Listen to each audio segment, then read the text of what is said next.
पुंडलीकवरधर विठ्ठल श्री ज्ञानदेव तुकाराम पंढरीनाथ भगवान की जय। माऊली ज्ञानेश्वर महाराज की जय। जगद्गुरु तुकाराम महाराज की जय। सद्गुरु जोग महाराज की जय। सब संतन की जय। सच्चिदानंद रूपाय विश्वोत्पत्त्यादि हेतवे तापत्रय विनाशाय श्रीकृष्णाय वयं नमः। ब्रह्मानंदं परमसुखदं केवलं ज्ञानमूर्ति द्वन्द्वातीतं गगनसदृशं तत्त्वमस्यादिलक्ष्यम् एकं नित्यं विमलमचलं सर्वधि साक्षिभूतं भावातीतं त्रिगुणरहितं सद्गुरुं तन्नमामि।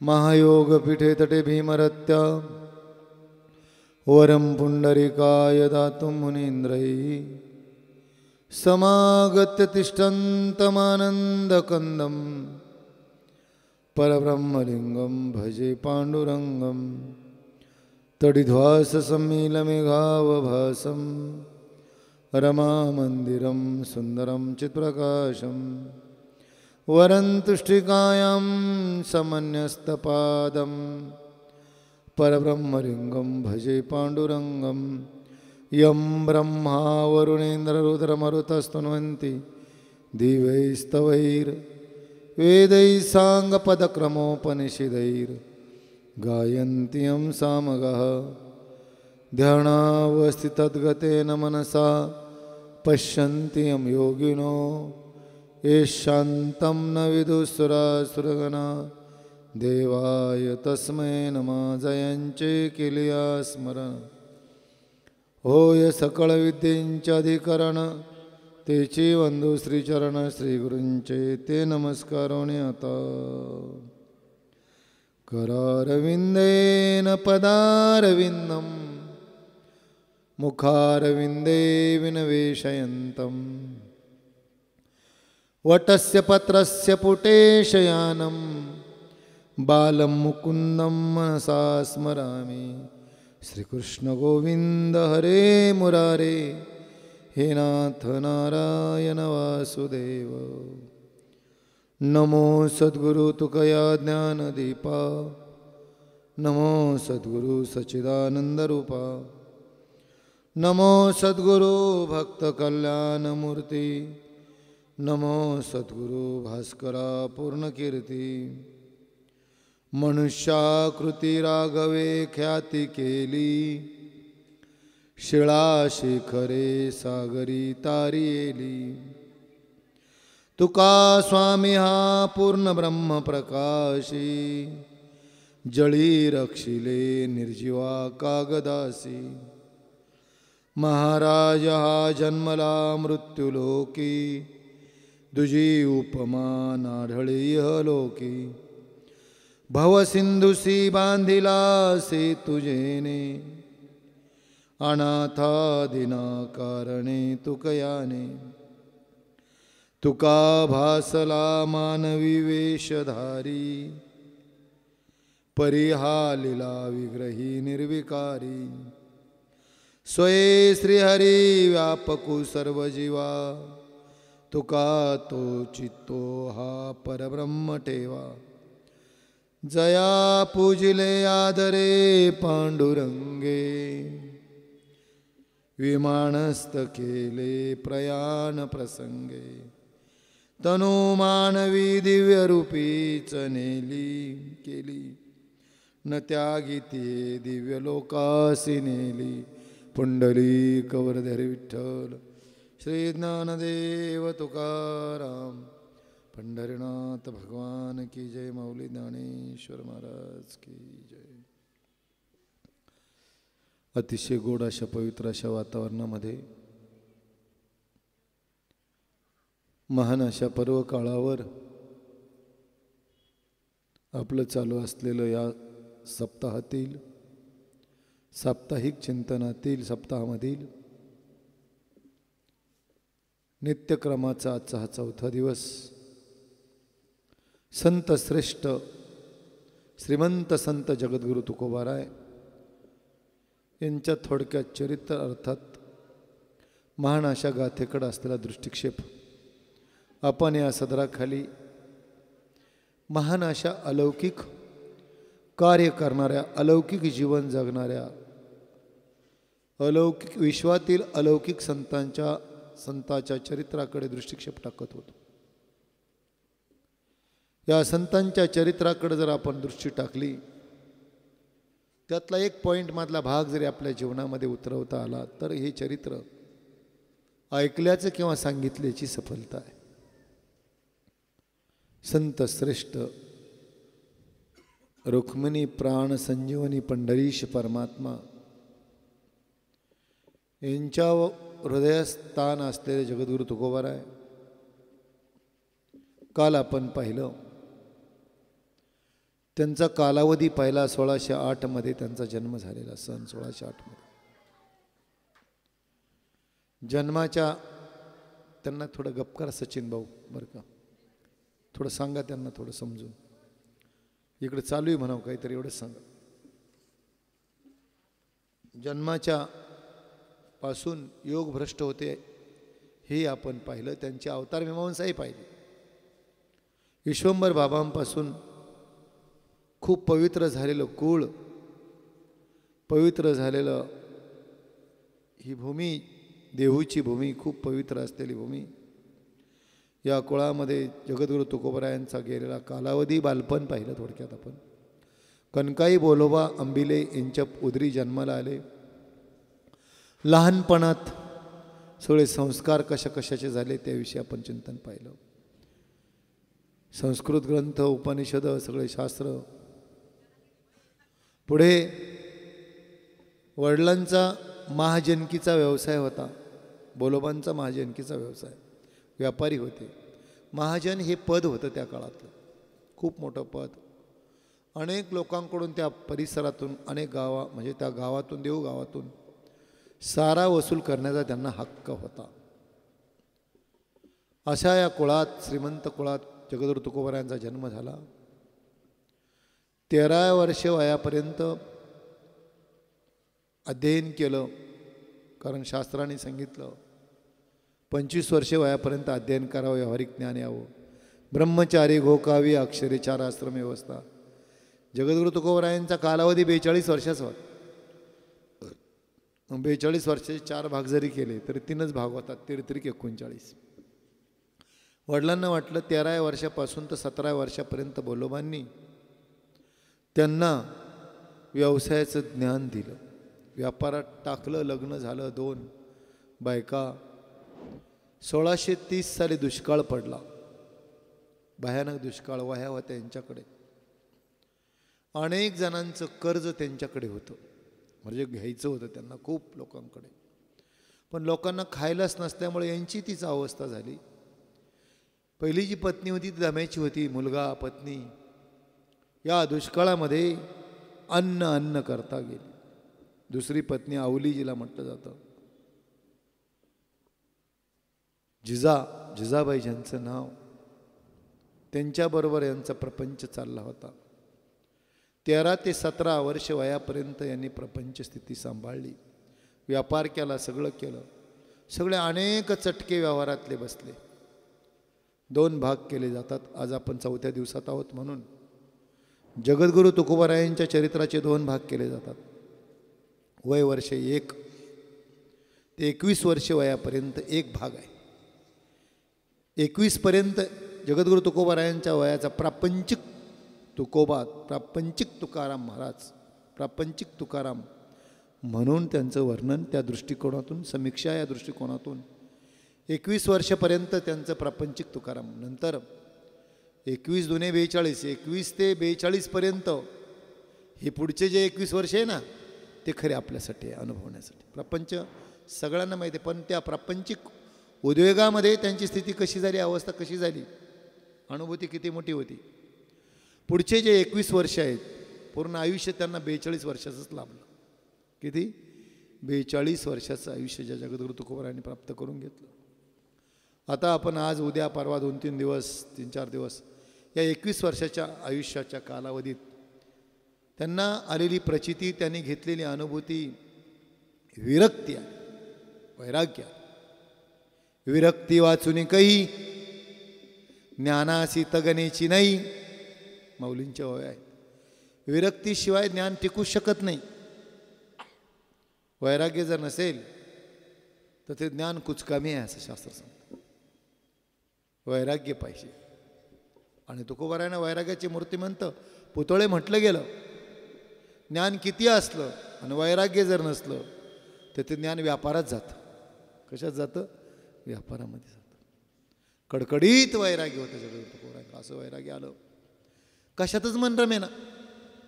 त्याग केला, सगळ्याचा त्याग केला. वीट आला.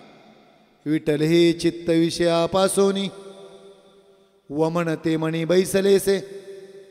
बैसलेसे वमनते मणी चित्त विठ्ठले विषयापासून. विषयाचा वीट यावा, वैताग नाही हो. वैताग वेगळा, वैराग्य वेगळं. आपण मागच्या वेळेस सांगितलं, वैतागून प्रपंच नाही सोडू.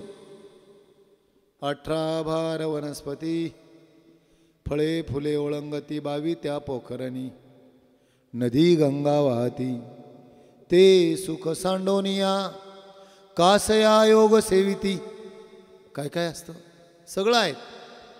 18 भार वनस्पती म्हणजे सगळ्या प्रकारच्या वनस्पती. ऐश्वर्याचं वर्णन आहे.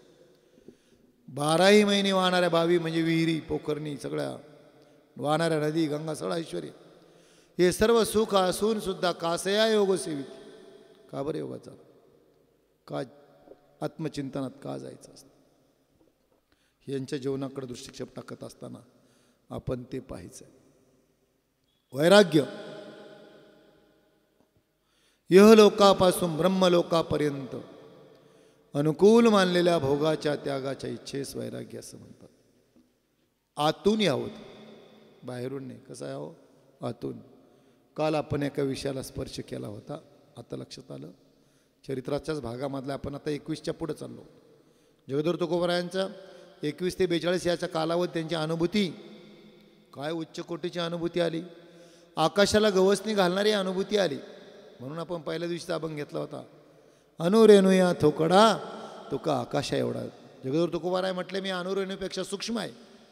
थोकडा म्हणजे खूप सूक्ष्म, सूक्ष्मातला सूक्ष्म आणि विशालातला विशाल आकाशा एवढा. त्याचं चिंतन आपण पाहिलं का? ब्रह्म आकाशाच्याही खोळे गाळून घेतेले.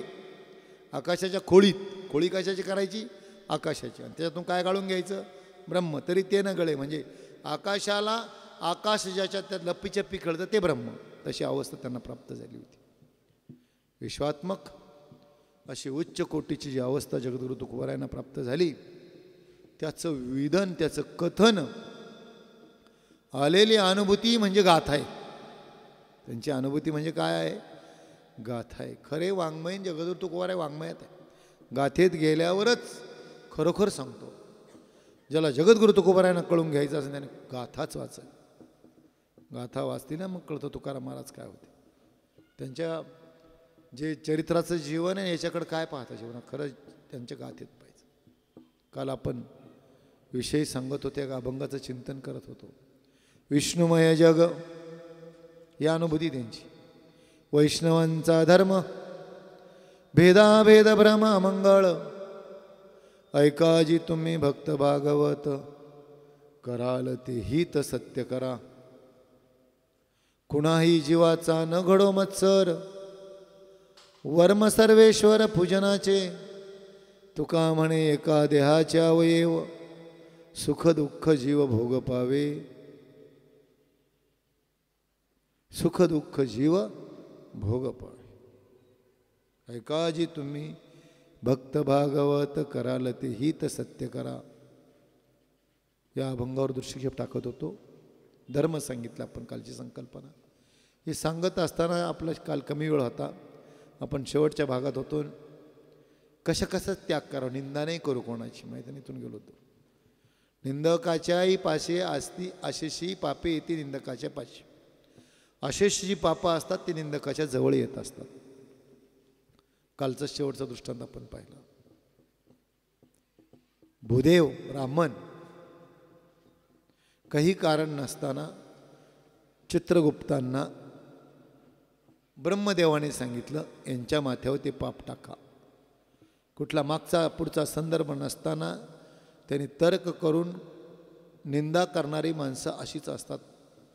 म्हणून पुन्हा पुन्हा सांगतो, आपल्या जिभेच्या खोऱ्याने दुसऱ्याचे गटार साफ करू नका. आपल्या डोक्यावर पाप येत असतं. काही संबंध होता का? याला माहीत नव्हतं घार खाद्य घेऊन चालली होती, तिचं विष कुठं पडलं होतं, काहीच माहीत नाही. आणि सगळ्या 100-150 लोकांत सांगितलं. घात झाला म्हटले, ब्राह्मणांचा घात केला, विष टाकून दिलं म्हटले. काही संदर्भ होता का? पुढीलांचे ओझे आपुल्या माथा घेई जे, मग कानदाटीचे धनुधरा. घेतलं डोक्यावर ते पाप. लक्षात आलं? कालचा शेवटचा उपांत्य भाग होता. निंदकाच्या डोक्यावर सगळी पापं येत असतात. याच्या विरुद्ध सांगणार होतो. ज्याची निंदा केली जाईल, नीट ऐका, ज्याची निंदा केली जाईल ना, तो मोकळा सडसडीत होत असतो. ज्या कपड्याला साबण लावून पाण्यात धुतला जाईल तो स्वच्छ होतो, पण साबण आणि पाणी गढूळ होतं. कळाला अर्थ? जो निंदा करीन तो गढूळ होतो, आणि ज्याची निंदा करेल तो स्वच्छ होत असतो. घटनाक्रम असा होता.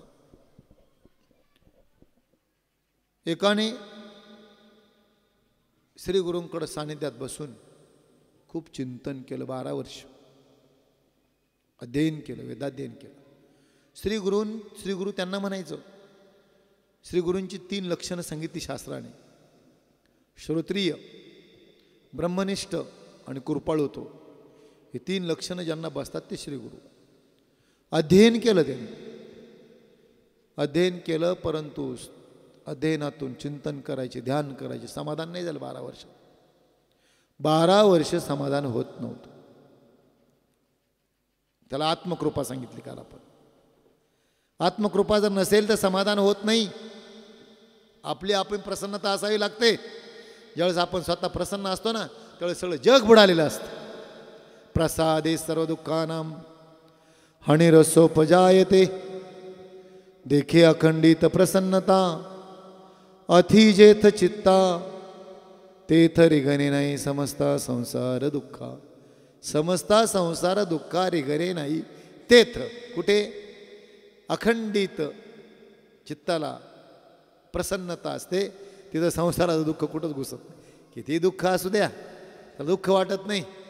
आप प्रसन्न सब दुनिया प्रसन्न, आप दुःखी सब दुनिया दुःखी.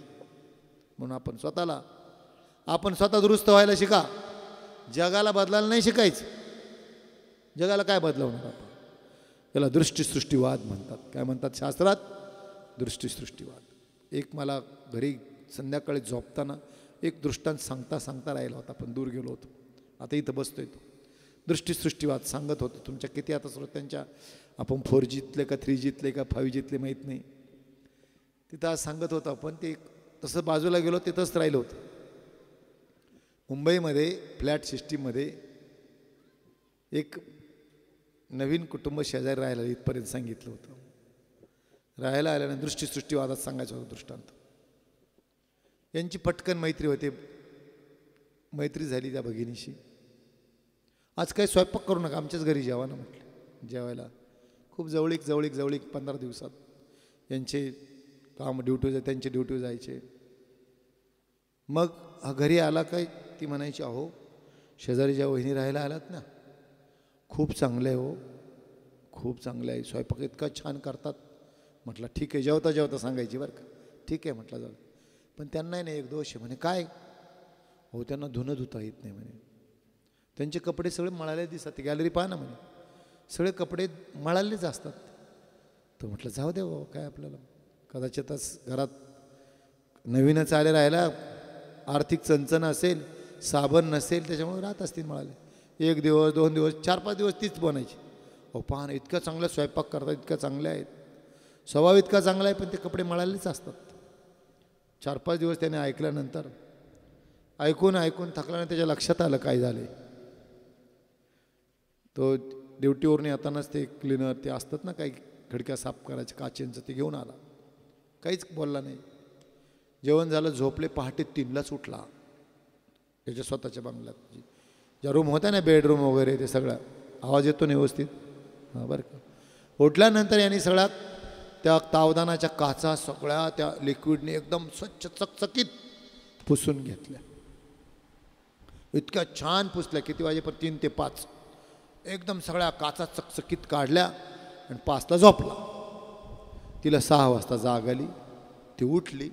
उठल्या उठल्या दृष्टी तिकडे गेली. धुणं त्यांच्या गॅलरीत वाळत होतं. उठा उठा उठा उठा. तर म्हटलं काय झालं?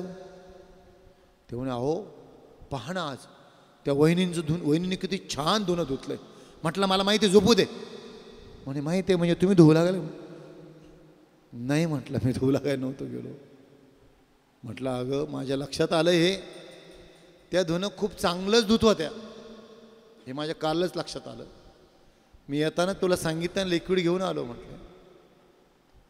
आणि पहाटे 3लाच उठलो होतो.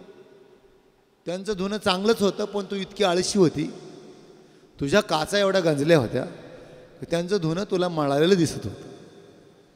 मग त्या पहिल्या मी काय केल्या, 3 ते 5 यावेळी तुझ्या खिडक्यांच्या काचा सगळ्या स्वच्छ करून टाकल्या. त्याच्यामुळे तुला त्याचं धुणं त्यांचं धुणं स्वच्छ दिसतं. तसंच आहे आपलं. जगात आपल्याला दोष दिसतात. आपल्या काचा, आपली दृष्टी इतकी मळालेली आहे. जगात दोषी माणसं, वाईट ज्याला ज्याला दिसतं ना, समजायचं तितकं वाईट आपल्यात असतं, म्हणून ते पुढचं दिसत असतं. आपलं अंतःकरण शुद्ध झालं ना, सगळं जग चांगलं दिसत असतं. म्हणून इथं ऐकायला यायचं, श्रवण करायला यायचं, गाथेचं पारायण करायचं, जगद्गुरु तुकोबारांचं चरित्र चिंतन करायचं. म्हणजे माझे मज कळो येती अवगुण. आपले आपले अवगुण कळायला यायला लागले, त्याला दोषापनयन असं म्हणतात शास्त्रात. काय म्हणतात महाराज? दोषापनयन. आपले दोष आपण घालवणं, त्याला दोषापनयन म्हणतात. काय म्हणतात? दोषापनयन. आपण स्वतःला दुरुस्त करत चाला. आमचे बाबा सांगायचे. म्हटले एक 6 फुटाची शिळा सपाट असली दगड, आणि ती मूर्तिकाराच्या लक्षात बसली, आणि त्याच्या कल्पनेत पहिल्यांदा पांडुरंगाची मूर्ती याच्यात तयार करायची. कुठं आली? पहिल्यांदा कल्पनेत आली. मग त्या दगडात तो काय करत असतो? बाहेरून मूर्ती आणून चिटकवत नाही. कल्पनेत आल्यानंतर तो दगड सपाट दगड असतो ना, हातोडी घेतो, छनी घेतो. आता मशिनरी जरा काही छोटे छोटे अगोदर छकलेच काढावे लागतात. एक एक टिकरे काढत असा आलाय, घेतले हातोडी, लगेच मूर्ती तयार झाली. असं नाही. ढाळे ढाळे के तुलेने एक वेळे, मार्गाचे निबळे निश्चित ठाके. याला 6व्या अध्यायामध्ये गीतेतल्या पिपिलिका मार्ग म्हटलेले. कोणता मार्ग आहे? पिपिलिका. दुसरा जो मार्ग आहे सांगतं का कोणी? विहंगम मार्ग. कोणता मार्ग आहे? विहंगम मार्ग. का उत्पवला ना सरीसा, फळाशी पक्षी झोंबे जायसा, सांगे नरू केवी जायसा पावे वेगा. समोरच्या पेरूच्या झाडाला पेरू पिकले, खूप पिकले, आणि इकडे या झाड खाली पोपट बसलेलं आहे. त्याला ती खाण्याची इच्छा झाली. पोपट हळू चालत नाही, भरर कोणी उडतो त्या पेरू जाऊन खात होतो. त्याला विहंगम मार्ग म्हणतात. तोच पेरू खाण्याची इच्छा मुंगीची निर्माण झाली. उडून जाईल का तिथं? मग ती काय करते? ती माऊलींच्या ओळ आहेत त्या. ढाळे ढाळे के तुलेने एक वेळे, हळूहळू पाऊल टाकत त्या खोडावर चढत मग तिचा तसा आपला पिपिलिका मार्ग आहे. ढाळे हळूहळू एक एक छकले काढत दगडातला, नीट ऐका, दगडातला टाकाऊ भाग काढला का खाली शिल्लक राहतो देव. खाली शिल्लक राहतो देवत्व. आपल्या बुद्धीतला टाकाऊ प्रपंच काढला की खाली राहतो देवत्व. राहतो. आपल्यात गच्च भरलाय प्रपंच. किती भरलाय हे सांगत आले. देव घ्या कोणी ऐताला घर फसुनी, देव न लगे का न लगे, साठवणी चेरुंदली जागे. अहो आम्हाला नाही लागत, आमच्या साठवायच्या जागाच पॅक झालेल्या आहे, त्यामुळे देव कसं घ्यायचं? पहिल्यांदा ते मोकळं करायला शिका. आता मोकळं करायला येतो, ध्यानात राहू द्या. आपण काय करायला येतो?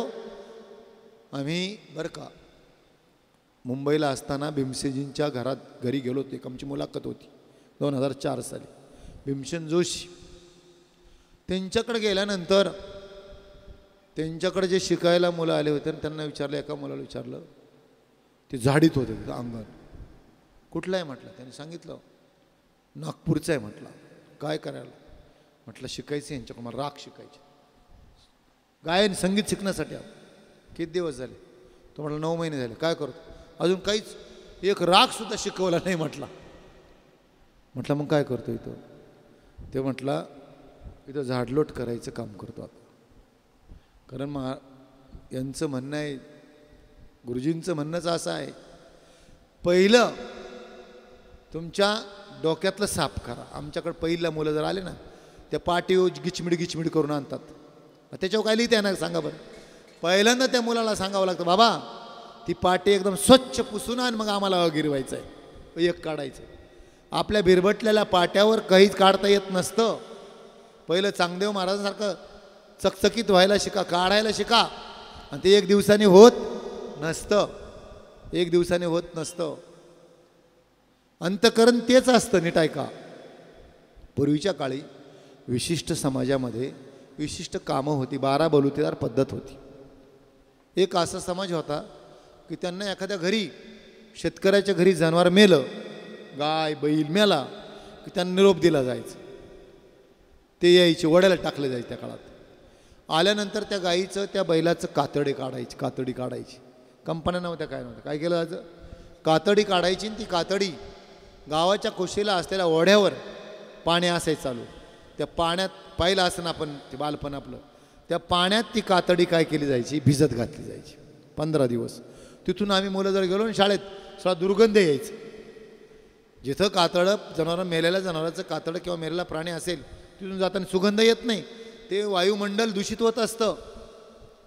जसा आपल्या नाकाला गंध विषय कळतो, भागवताजी पुढे या बरं का, नाकाला गंध कळतो, ते दुर्गंध आपल्या नाकाला येत असतो, तर सुगंध येत असतो. तसंच प्रत्येकाच्या विचाराचं, वागण्याचं वलय ज्याच्या त्या प्रभावलयामध्ये गेलं का पटकन तसे विचार येत असतात बरं का आपल्या डोक्यात.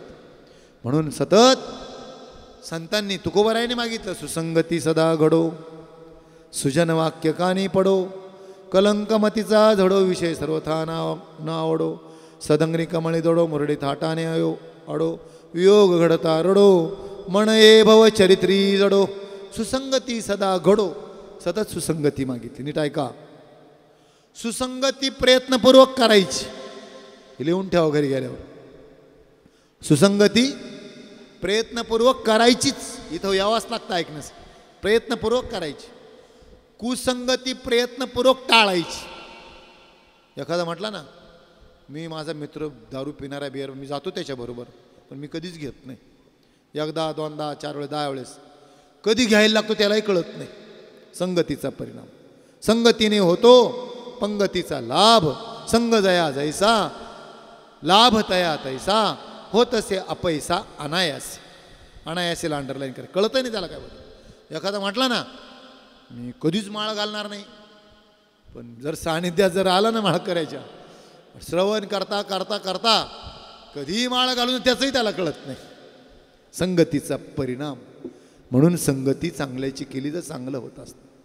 संगतीने होतो पंगतीचा लाभ. पंगत मिळते, इथली पंगत मिळते. कोणतं? सत्संगतीचा परिणाम, सुसंगतीचा परिणाम होत असतो. तर आपला विषय काय चालला होता कोण सांगतं? कुठून गेलो दूर? गुरफट झाली नाही का? जगद्गुरु तुकोबरायांच्या चरित्राकडं आपण मूळ थिमती आहे. सुसंगत संगतीचा परिणाम कसा असतो? ते कातड भिजत टाकलं जायचं. कुठं? या ओढ्याला. दुर्गंध यायचा. नंतर भिजल्यानंतर ते लोक काय करायचे? त्याला न्यायचे, साळून काढायचे आणि आपटायचे खूप. इतकं आपटलं जायचं, इतकं आपटलं जायचं. त्याला एक शब्द होता, कातडी कमवणे. आता मशिनरी आली, त्याला त्रास किती होता? कातडी कमवणे असं म्हटलं जायचं. अगोदर जे जनावराचं कातडं असतं ते जवळ तरी कोणी करेल का? चप्पल तरी मंडपात तरी आणतात का सप्त्याच्या? पण कमवलेलं कातडं ज्यावेळेस तयार होत असतं, कमवलेलं कातडं, त्याचं चष्म्याचं पॉकेट होतं, ते ग्रंथावर आलं. नवे आमच्या मृदुंगाची वादी बकराच्या कातडीची असते. बरोबर आहे ना बाबा? मृदुंगाची वादी कळते ना? मृदुंगाची कातडचीच आहे. पण ती कमवलेल्या कातडाची म्हणून कीर्तनात आली. स्वर देते ती स्वर. जे अंतःकरण कमवलं ते भगवत प्राप्तीसाठी ते अधिकारी झाले. न कमवलेलं अंतःकरण, विषयातलं प्रपंचातलं अंतःकरण या मंडपात येऊ शकत नाही. कमवलेलं अंतःकरण पाहिजे. म्हणून पहिल्या सगळ्या साधना, पहिलं हे अंतरंगी साधनात आहे. आज आपण श्रवण, मनन, निधिध्यासन आणि तत्वम पदार्थ शोधनम ही अंतरंगी साधन आहेत. आता आपण अंतरंगी साधनात आहोत. श्रवण भक्तीचं महत्त्व सांगत असताना किती महत्त्व आहे. मनाचा मारू न करिता, इंद्रिया दुःख न देता, एथ मोक्ष असे आयता श्रवणाची माझी. श्रवण भक्तीमध्ये आयता मोक्ष. अंतःकरण स्वच्छ करा. हरी यावे हृदय मंदिरी, कुणी नाही दुसरे घरी. त्या मंदिरात हरी येत असतो. दुसरं कोणीच नसावं घरी. आपल्या घरात कोण कोण आहे. काम क्रोधे केले घर रीते. यांनी घर रीत करा. अंतःकरण स्वच्छ करा. मल विक्षेप दोष गेले. अंतःकरण स्वच्छ. जसजसं अंतःकरण स्वच्छ होत जाईल तस त्याची पावलं उमटत असतात. आपला वेग किती आहे ते फार महत्त्वाचं आहे. आपण कालचा विषय सांगत होतो. त्याला समाधानच मिळालं नाही या मूळ विषयापर्यंत. कोणाला? त्या सत्शिष्याला. श्री गुरूंकडून 12 वर्ष साधना केली पण समाधान होत नव्हतं. एक दिवस तो आपल्या गुरुजींचे पाय धरले. म्हटलं, गुरुजी 12 वर्ष झाले मी दररोज श्रवणाला येतोय. तुम्ही सांगितलेल्या सगळ्या गोष्टींचं अनुकरण करतोय पण मला आत्मप्रचिती नाही ना. गुरुप्रचिती, शास्त्रप्रचिती आणि माझी प्रसन्नता नाही हो. इथून गेलो तो दूर. बरोबर आहे ना. माझी प्रसन्नता नाही आहे म्हटले. गुरुजी काय करू सांगा ना. गुरुजींनी त्याच्याकडे पाहिलं पूर्णता. त्याला जवळ घेतलं. ते म्हणे, तुला समाधान पाहिजे? हो म्हटला. मी सांगतोय तो उपाय करणार? गुरुजी तुमचा शिष्य आहे म्हटलं. ठीक आहे म्हणे. तुझ्या प्रश्नाचं उत्तर मी आता देणार नाही. तुला प्रॅक्टिकली समाधान अनुभवायचं आहे ना. मी सांगतो ते कर म्हणे. ऐक, आज तू घरी जा. उद्या सकाळी एक टांगा घ्यायचा भाड्याचा आणि गावात, आपल्याच गावात वेश्या एक, तिला घ्यायचं. तिचं काय असेल ते दाम देऊन टाकायचं. तिला शेजारी. मनात काहीच विकल्प आणू नको. तिच्याबद्दल पवित्र भाव ठेव. पण नीट ऐक काय सांगतोय. तिला घ्यायचं आणि तुझ्या शेजारी बसवायचं. सकाळपासून तर संध्याकाळपर्यंत सगळ्या गावात फिरवायचं. तिला घेऊन फिरायचं बरोबर. आणि संध्याकाळी तिला निष्काम भावनेने सोडून द्यायचं. मग मला उद्या येऊन भेट. तो म्हटलं, गुरुजी एवढं अवघड? ते म्हटलं, बघ तुला समाधान मिळायचं कर. मी सांगितलेलं तुला समाधानाची गरज आहे ना. तू 12 वर्ष साधना केली. गुरुजींची आज्ञा. विचार करीत बसला. जाऊ द्या, जे होईन ते होईन म्हटलं. काही लोक काही म्हणू, कोणी निंदो कोणी वंदो, आमचा हाच धंदा बरं का म्हटलं. काही म्हणू लोक. सकाळीच उठला, स्नान केलं, गेला तिच्या दरवाजा छोटावला. तिनं पाहिल्या आवाक झाली. महाराज कशाला आलात तुम्ही, काय करतास? नाही म्हटलं. तुझं दाम किती? नका हो महाराज, मला पापात नका पडू. नाही म्हटलात. तुझं काय होईल ते दाम माझ्याबरोबर आज दिवसभर मी म्हणत तसं राहायचं. एका दृष्टी तिला आनंद झाला. महात्म्याचा स्पर्श आहे. तर म्हटलं काय घरात या? नाही म्हटलं. टांगा आहे बाहेर, टांगा घेऊन आलो, माझ्यावर फिरायचं आहे म्हटलं. ती आली, सजून वगैरे आली. बैस म्हटलं माझ्या शेजारी. टांग्यात बसवलं आणि टांगा गल्लीतून चालला. गल्लीत लोक बसले होते. अरे पहा ना महाराज, आज कोणाबरोबर आहे म्हणे. बरं का, सगळ्या चर्चेला उधाण आलं. कशाला उधाण आलं? चर्चेला उधाण आलं बरं का महाराज. लोक म्हणायचे, ज्याने पाहिलं नाही ते म्हणायचे, अहो हे आत्तापर्यंत असंच होतं, ते आत्ताशी उजाडात आलं म्हणे. बरं का, या आवडीचा विषय असतो म्हणे. आतापर्यंत घरी जात होते, आता फक्त घेऊन फिरायला. एवढं काय? सगळ्या गावात चर्चा. जो जास्त चर्चा. ती नेमकी जिथं लोक त्या गल्लीतून टांगा, त्या गल्लीतून टांगा, त्या गल्लीतून टांगा. दिवसभर फिरले, जेवले, एकत्र सगळे आले. आणि सायंकाळची वेळ 6-7ची वेळ टांगा. आता ह्या गुरुजींचा हा शिष्य आणि याचा एक शिष्य होता. अधिकार दिला होता गुरुजींनी. त्याने फक्त त्याला बोध दिला होता का हरिपाठ म्हणत जा बाबा, ही माळ घाल, हरिपाठ म्हणायचं त्याला सांगितलं होतं. दररोज हरिपाठ करायचं. आणि त्याने दिवा लावला देवाच्या पुढे आणि 4-5 अभंग झाले. बायको बाहेर काहीतरी कशाला तरी पाणी टाकायला आली आणि तिने याची गुरु पाहिले वेश्याबाईबरोबर. ओढूनच आणलं त्याला. ओढावडा काय बसले मी हरिपाठ, चला ओढ. खेचीत बाहेर आणलं. पहा तुमचे गुरु. त्याने पाहिलं आणि इतका चिडला बायकोवर, चांडाळणी. सगळं गावात पाप त्यांचं वाटलं. फक्त एक पाटी शिल्लक राहिली होती. तू मला ओढीत आणल्यामुळं अर्धी पाटी तुझ्या बोकांडी ना अर्धी पाटी माझ्या बोकांडी आली म्हणे. काय झालं? अर्धी पाटी तुझ्या बोकांडी, अर्धी पाटी माझ्या बोकांडी. झालं म्हटलं मला हरिपाठ करू. गेला हरिपाठ करा. याने त्या बाईला तिच्या घराजवळ नेलं. जाई ओ माय न करी सायास, आम्ही विष्णुदास तैसे नव्हे. अहो असं म्हणायला काय अंतकरणाची उंची लागते काय सांगावं तुम्हाला. तुकोबारायांचे हे प्रमाण सर्व काळात चालतं. त्या काळात, आजच्या काळात आणि भविष्य काळात. 3 त्रिकालाबाधित असतं संत वाङ्मय. तिन्ही काळात जगद्गुरु तुकोबारायांनी निर्देश केला. जाई ओमाय न करी सायास, आम्ही विष्णू दास तैसे नव्हे. एकच शब्द सांगू. तैसे या शब्दाने तिन्ही कालाचा निर्देश केला. कोणत्या शब्दाने? तैसे शब्दाने. महाराज तैसे या शब्दाने भूतकाळाकडे सांगितलं, पुराणाकडं निर्देश केला. आम्ही पराशर ऋषींसारखे नव्हे, तैसे नव्हे. वर्तमान काळात आम्ही भोगी महाराजांसारखे नव्हे.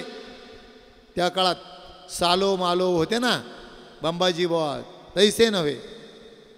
आणि भविष्य काळात आजच्या काळातले असलेले पुढे त्यांनी सांगितलं जे भोगी असतील तैसे नव्हे. तिन्ही काळातला तैसेप्रमाणे. पुराणात तैसे नव्हे, वर्तमान काळात तैसे नव्हे, भविष्य काळात विष्णुदास तैसे नव्हे. गेली ती. त्या बाईला सोडलं, दर्शन घेतलं, स्नान केलं. कोणी? त्या गृहस्थाने स्नान केलं, कपडे बदलवले, देवघरात गेले, मांडी घातली, डोळे मिटले. इतकी शांती, इतकं समाधान आत्तापर्यंत अनेक ग्रंथांचं वाचन करून मिळालं नव्हतं. डोळे मिटवल्या मिटवल्या ध्यान लागलं. पूर्ण प्रसन्नता मिळाली, पूर्ण प्रसन्न. इतका आनंद, वा छान. इतका आनंद, इतका आनंद. आनंदाच्या लहरीच्या लहरी. अमृताचा निर्झरू, प्रसवे जयाचा जठरू, तेथ क्षुदे तृषेचा आडधरू. केवी असे आतून झरा लागला. आतले विहिरीचं पाणी आतला असावं. बाहेरून बोरचं पाणी टाकून कधीच ताण भागत नसते. आतून जरा लागावा. आणि तो कुठं लागत असतो? काही नसतं मिळवायचं. पहिल्या दिवशी सांगितलं प्राप्ताची प्राप्ती संभवत नाही. मग का प्राप्त वाटते सांगतो. शेत असतं आपलं शेत. पानाळे सांगतो इथं पाणी आहे. पृथ्वी निदाने भरली आहे, परी ते पायाळे विन प्राप्ती नव्हे. भागवतातली होई.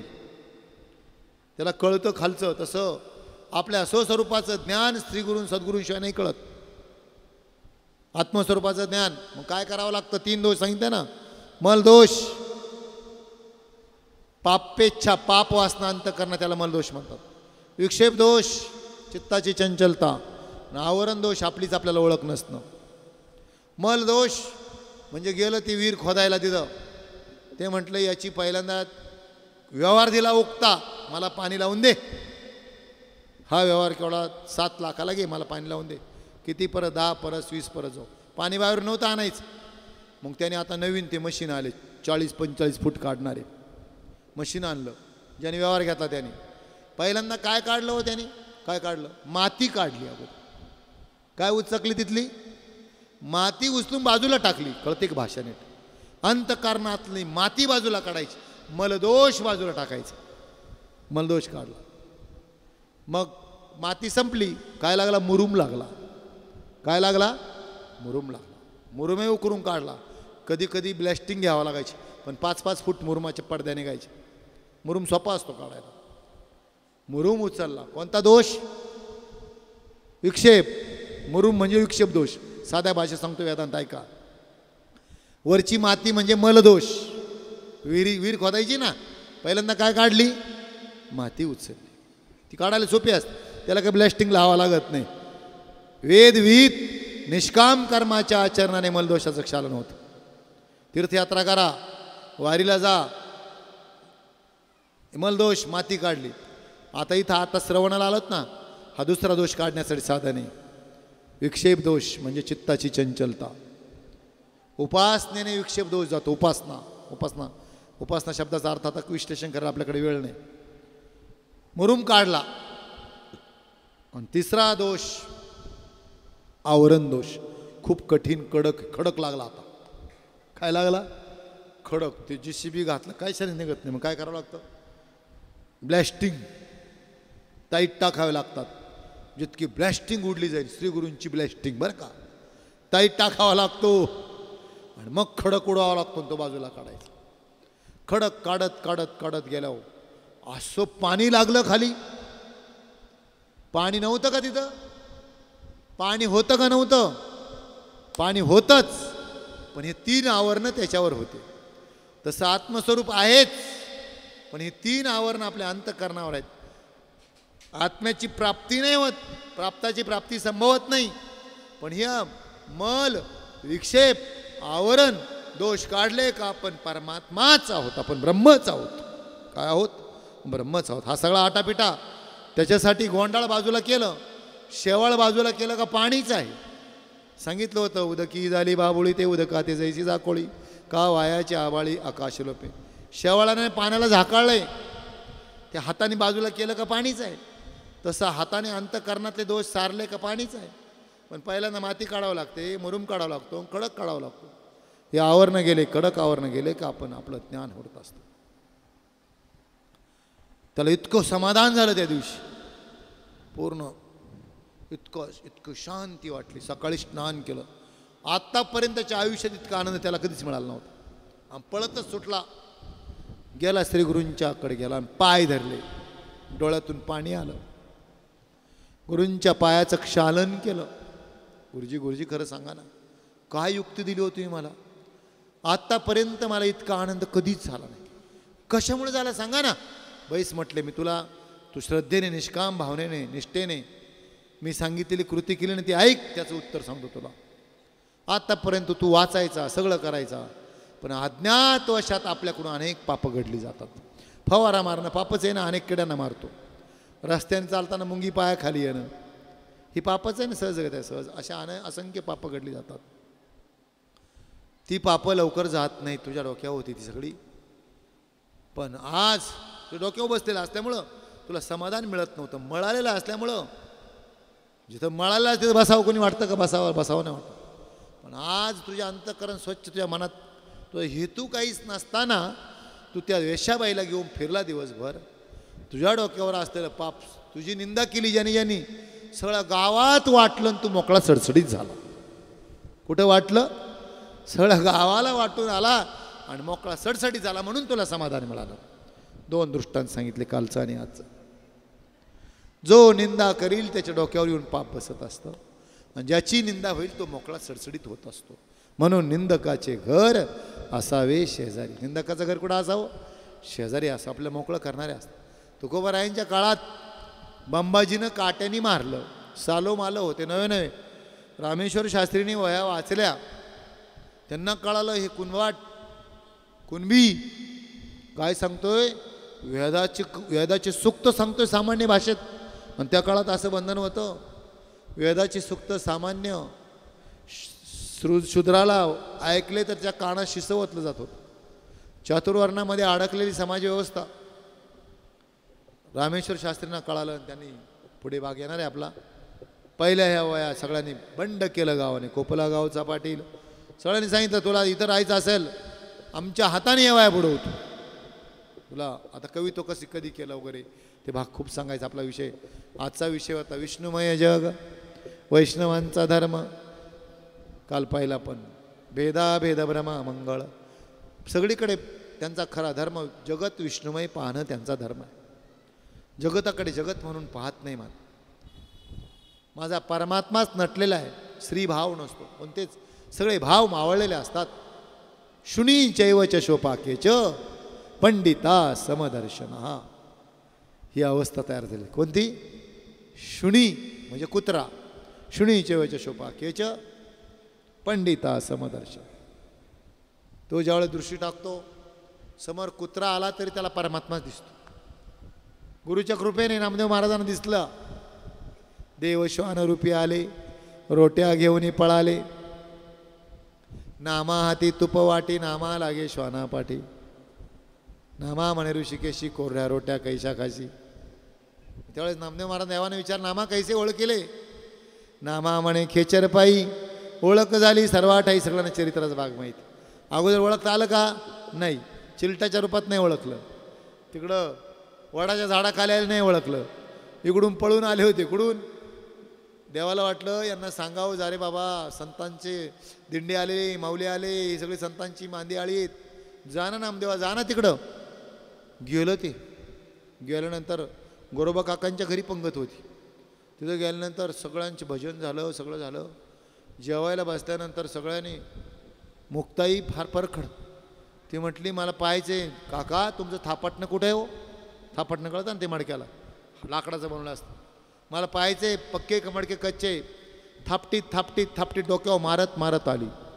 याला अहंकार होता, माझ्या कीर्तनात देव नाचतो, नैवेद्य हातीचा जेवीत असे, माझ्या हाताने जेवतो, माझं दूध पितो. यांना काय कळतंय आतापर्यंत? असं काय होता? भ्रम होता. कोणाला? नामदेवाला. थापटणं मारणार एवढी एवढी कार्टी जेवणात ताटावरूनच उठली. माझी चेष्टा करताय काय म्हणे? तुम्हाला माहीत नाही माझ्या कीर्तनात देव नाचतो? कशाचे संतन, कशाचं काय रे तुम्ही? वेडपड कुठले तरी. तसंच पळून आलं. दिंडीच्या त्या गोरोबा काकांच्या घरून पांडुरंगाच्या मंदिरात आले. देवा देवा, काय हो तुम्ही पाठवलं मला त्यांच्याकडे? माझे माऊली आले, सगळे संत आले. कसे संत? ते थापाटणंच मारायला लागली ती पोरगी म्हणे. आणि ते मला थापाटणं मारल्यावर मी ओरडलो तर मला कच्चा कच्चा म्हटली. मला कच्चं ठरवलं. नामदेवाचं मडकं कच्चं आहे म्हटली पोरगी. म्हटली ती थापड होती ती. आणि स्पष्ट बोलणारा असावं. काय म्हटली? की नामदेवाचं मडकं कसं आहे? कच्चं आहे. नामा कच्चा रे कच्चा म्हटली. कोण म्हटली? माझी मुक्ताई. मुक्ताई बाईंची कविता आम्हाला होती. माझी मुक्ताई मुक्ताई 6 वर्षाचं लेकरू, चांग देव योगियाने तिले मानिले गुरु. मानिले रे गुरु. योग्याने 1400 वर्षाच्या चांगदेवाने तिला गुरु केलं. थापटण्यात नामदेवाला कच्चं ठरवलं. आणि तुम्हाला त्यांच्याकडे पाठवलं. म्हटलं संतांची मांदी आळी.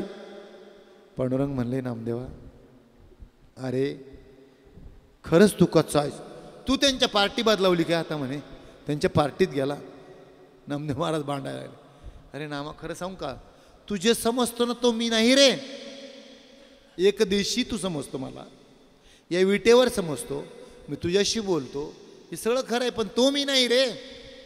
अर्जुनाला सुद्धा भगवान काय म्हटले? आगा गावंडिया, हे गावंढळा. विश्वरूप दाखवल्यानंतर किरीटनम गदिनम. हे भगवान, मला भीती वाटते देवा, नको रे बाबा, इथं रूप नको मला. परत तू चतुर्भुज हो. चतुर्भुज रूपेन तू मला परत चतुर्भुज हो.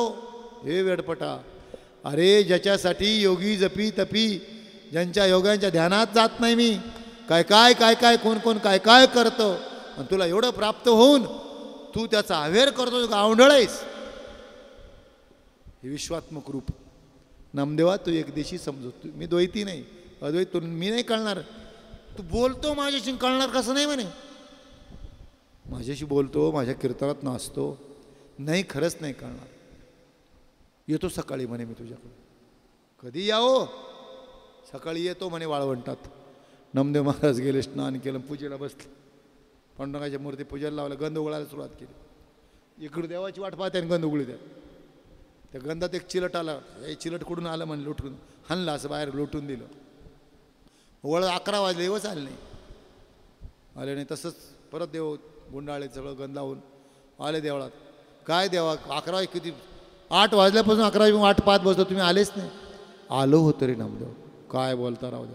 तू माझ्या मुस्कडात मारली बघ, 5 बोटं उठली. कधी? अरे तुझ्या गंधात. हसू येते तर तुला? मी चिलट म्हणून बाजूला टाकलं म्हणे. बरं मला काय, म्हणून तुला सांगतो, तुम्हाला ओळखू शकत. उद्या या म्हणे जेवायला. कुठं? वडाच्या झाडाखाली या म्हणे. येतो म्हटले. नामदेव महाराजांनी असं सारून घेतलं छानपैकी वडाच्या झाडाखाली. असं सारवलं, स्वयंपाक तयार करून ठेवला, जेवायची वाटपात देवाची. जिथं सारवलं होतं, स्वयंपाक चालला होता, त्याच्याच एका बाजूला मांगारुडे आले. मोठं गाढव, ती बाज, मोठा कोंबडा, कुत्रा, कसं माहिती आहे तुम्हाला सगळं त्यांचं काय काय असतं ते, वळकुट्या सगळं, मोठी हंडी, असे टपुरे, असे जाड जाड कातड्याची ती बाई, मोठं कुंकू, जाड कातड्यात ते माणूस सगळं. त्यामुळे हंडी लगाव जल्दी खाना आहे. 3 दगडाचे भले दगड उचलून आणले, लाकडं गोळा करून आणले, पेटवले चूल. ते कोंबडं जिवंत तसंच हंडीत टाकलं शिजायला. काय जिवंत कोंबडं हंडीत टाकलं. कुत्ता लाव कुत्र्याला कुत्रे घातला हंडीत. हंडी नाही भरती. ती काय म्हटली, हंडी नाही उस वॉक लाव. काय म्हटले, हे नामदेव महाराज पाहत होते. ते काय करत नामदेव महाराज माहिती काय मूर्ख, काय वेळ पडलो काय, जिवंत कोंबडे घातलं शिजायला, कुत्रा घालताना. उस वॉक लाव म्हटलं, आणि धोतर सोगावर केला, जे धूम ठोकली. म्हटलं आता आपण हंडीत जाणार. नामदेव महाराजांनी जे धूम ठोकली तेच पांडुरंगाचं मंदिर गाठ. काय देवाराव, वाट पाहत होतो 11 वाजेपर्यंत, भलतेच आले, मला हंडीत घालायला लागले. देव हसले, अरे येड्या, हंडीत घालणारी रुक्मिणी होती. कोण होती? रुक्मिणी होती ना. कोंबडा, गरुड, हनुमान, कुत्रा, कोण होतं बघ, आणि मी होतो तो. अरे तुला असं होता, काय होता येतं तुला, असं होता येतं? काय म्हटले, असं होता येतं? हो म्हणे, मला असं होता येतं बरं का. नाही म्हणून तुला सांगतो, तुला ओळख नाही रे माझी. तू फक्त मला कीर्तनात नाचतानाच पाहतो, एकदेशी देव नसताना. मग नामदेव महाराजांना म्हटले, तुला नाही ओळखू शकणार रे, आता काय करू, जा म्हणे दक्षिणेला. श्री गुरूंच्या चरणाशिवाय, श्री गुरूंच्या सद्गुरूंशिवाय भेट नाही तुला. का आपण पहिल्यांदा सांगितलं होतं, ज्याच्याकडून जो गुण घेईल तो गुरु. ज्यांचा बोध विश्वात्मक होतो ते जगद्गुरू, आणि सद्वस्तूचं ज्ञान करून देणारे ते सद्गुरू. आपल्या स्वस्वरूपाची ओळख करून देणारे असतात ते माझे गुरु एकोलवते. ऐका नाही माऊलींच्या ओव्या, जेवढं गुरूंना रंगवलं ना माऊलीने नमनामध्ये, प्रत्येक ठिकाणी स्वतंत्र आहेत माऊली, तेवढं कुणीच नाही रंगवलं आत्तापर्यंत. श्रीगुरूंचं वर्णन, माऊ जय जय ओ शुद्धे उदारे प्रसिद्धे, अनवरत आनंदे वर्षती, विषय वाळे मिठी, दिदली अनुठी ताटी, ते तुझी गुरुकृपा दृष्टी निर्विषय होय, तरी कवना ते तापोपोळी. किती होय आपल्याकडं दररोजच्या, आमच्याकडच्या 15 अध्यात्या नमनाच्या होया, 16 अध्यात्या नमनाच्या होया. मावळीत विश्वाभासू, नवल उदयला चंडांशू, अद्वयाब्जिनी विकाशू वंदू आता. किंवा पहिल्या अध्यात्या नमनाच्या होया, म्हणून जाणतेन गुरु भजिजे, तेने कृतकार्य होईजे, जैसे मूळ सिंचने सहजे, शाखा पल्लव संतोषती. मुळाला पाणी घातलं, शाखा पल्लव संतोषती. झाडाच्या मुळाला पाणी घातलं का फांद्यांवर पानावर पाणी शिंपडायची काही गरज आहे का? पाणी मुळाला घातलं का आपोआप फांद्या पानं संतुष्ट होतात, टवटवीत होतात. म्हणून जाणते ना गुरु भजीची. गुरुला भजलं का सगळं प्राप्त होतं, वेगळं करायची काहीच गरज नाही. मग गुरुला कसं बजायचं? गुरु दाविल्या वाटा, येऊन विवेक तीर्थतटा, बुद्धीचा मळकटा धुवून. या सगळ्या ओव्यापा नामदेव महाराज देवाची आज्ञा घेऊन निघाले. दक्षिणेकडे जात जात जात औंढ्या नागनाथला आले. तिथे बाबा एक ज्यांना परतासर खेचरा माऊली म्हटले होते, परतासर खेचरा. साधूची दया असते बरं का, नाहीतर देवाने जवळ नसतं केलं. माऊलीने त्यांच्यावर कृपा केली होती, पण छळ झाला म्हणून रक्तपिती फुटली होती. पाय पिंडीवर टाकलेले, रक्तपिती झालेले. नामदेव महाराज दर्शनाला आले. बाबा बाबा पिंडी पास काय करता हो बाबा? काय? अरे मला उचलत नाही ना. तूच काही तर उचलले, पाय ठेवायला लागले, जिथं उचली तिथं पिंड तयार व्हायची. मग मात्र चमत्कार झाला. जिथं पाय ठेवलं तिथं काय तयार व्हायचं? पिंड तयार व्हायची. मग इतकी सेवा केली, त्यांना बोध दिला, आणि मग आले. बोध घेतल्यानंतर आलं, या आता देवा जेवायला. अभंग आहे ना, एकादशीच्या दिवशी नामा होता उपवासी. मग काय काय अभंग माहिती आहे? नामा स्वयंपाक, नामा बैसे स्वयंपाकाशी, देव श्वानरूपी आले, रोट्या घेऊनही पळाले. आपण इथून गेलो होतो. नामा हाती तुप वाटी, नामा लागे श्वाना पाठी. कुत्र्याच्या पाठी मागे लागले. नामा म्हणे ऋषिकेशी, कोरड्या रोट्या कैशा खाशी हे देवा. अरे ती रोट्या घेऊन पळाला, हे कोरड्या रोट्या कशा काय खाणार. मग देव थांबले. नामा कैसे ओळखिले. अरे कसं काय ओळखलं रे, आता कसं काय ओळखलं. नामा म्हणे खेचर पायी किंवा गुरु खेचराचे पायी ओळख झाली सर्वा ठाई.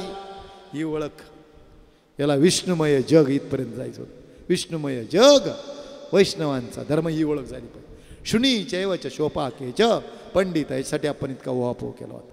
पंडिता समदर्शना, समदर्शना पंडिता. पंडितात माझाच परमात्मा. पंडित म्हणजे कळतो ना विद्वान, त्यासाठी श्लोक आहे पंडितासाठी, ऐका. आठवतं म्हणून सांगायचं असतं. शेतेषु जायते शुरा, सचिन भाऊ वर का. शेतेषु जायते शुराहा सुभाषित आहे. सहस्रेषु च पंडिता वक्ता दस सहस्रेषु च दाता भवती वानवा. भारी चिंतन सांगितलं त्या श्लोकामध्ये. शतेषु जायते शुराहा. आता सीमेवर लढणारे सैनिक आहे ना आपले, त्यांना वंदन आहे. 100त एक शूर जन्माला येतो. शतेषु जायते शुराहा. शूर किती जन्माला येतो. 100त. सहस्रेषु च पंडिता. 100त एक शूर जन्माला येतो. 1000त एक पंडित जन्माला येतो. वक्ता दस सहस्रेषु. 10,000त एक वक्ता जन्माला येतो. दाता भवती वानवा. लाखात दाता, दात्याची फार उणीव असते. लाखात एखादा दाता जन्माला येतो. लाखात कोटीत एखादा दाता जन्माला येतो. म्हणजे दात्याची फार उणीव असते. कळालं ना अर्थ. 100त शूर, 1000त पंडित त्या, आणि 10,000त वक्ता, आणि लाखात दाता. दाता भवती वानवा. दात्याची फार उणीव असते. म्हणून आपला विषय चालला होता. पंडिता समदर्श. पंडितात, कुत्र्यात, शुनी शोपाकेच, चांडाळात, हत्तीत, कोणात येतो. हत्ती दिसत नाही त्याला परमात्मा दिसतो. चांडाळ दिसत नाही त्याला परमात्मा भगवान दिसतो. पंडित दिसत नाही त्याला भगवान.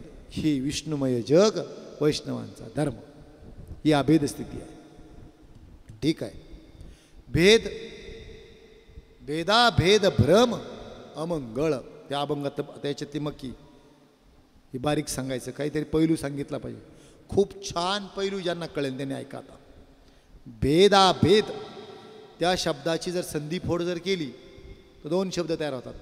भेद अधिक अभेद. कळाला ना अर्थ. भेदाभेद म्हणजे भेद आणि अभेद दोन्ही गोष्टी अमंगळ आहे. अरे संत आहेत, जगद्गुरु तुकोबार आहे. हे सर्वोच्च न्यायालय, निर्णय इथला नाही अपील.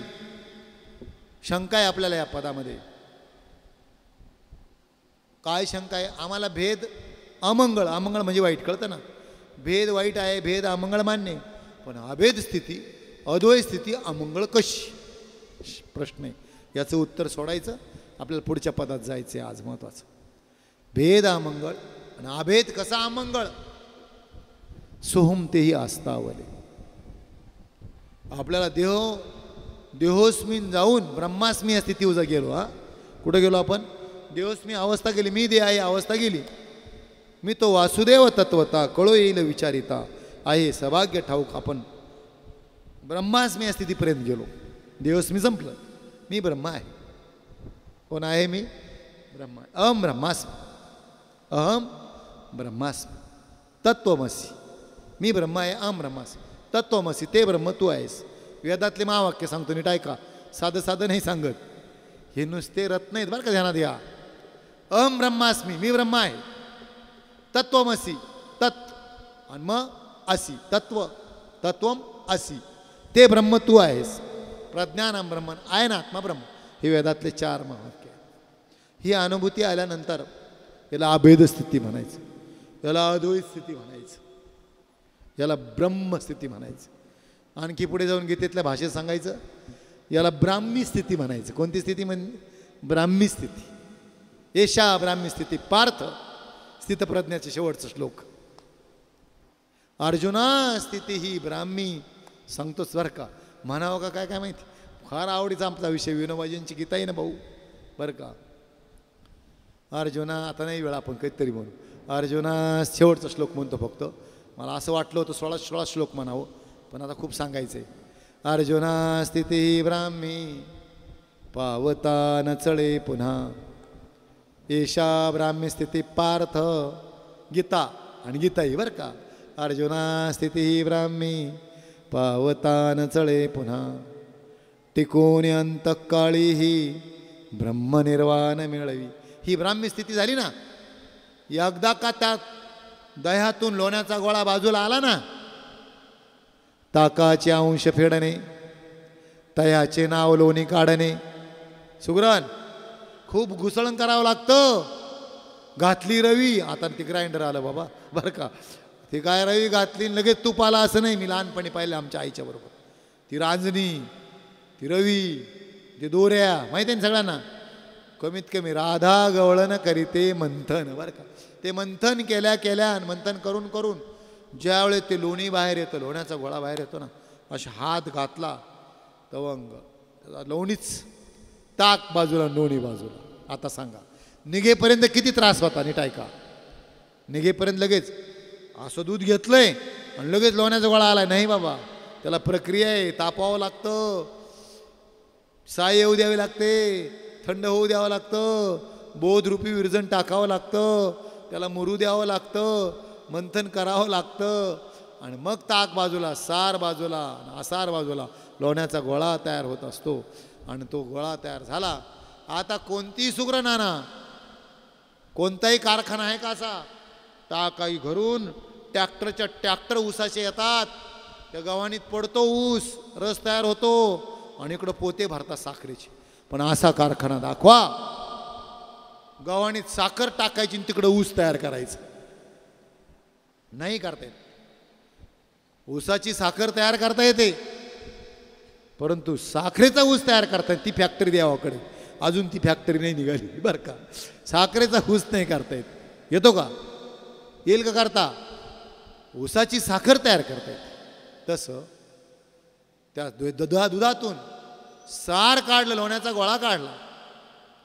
गोळा निघेपर्यंत त्रास, पण एकदा निघाला ना, नीट ऐका, एकदा निघाला ना, कोणतीही सुग्र नाना तिला म्हणा आता मिसळून दाखव.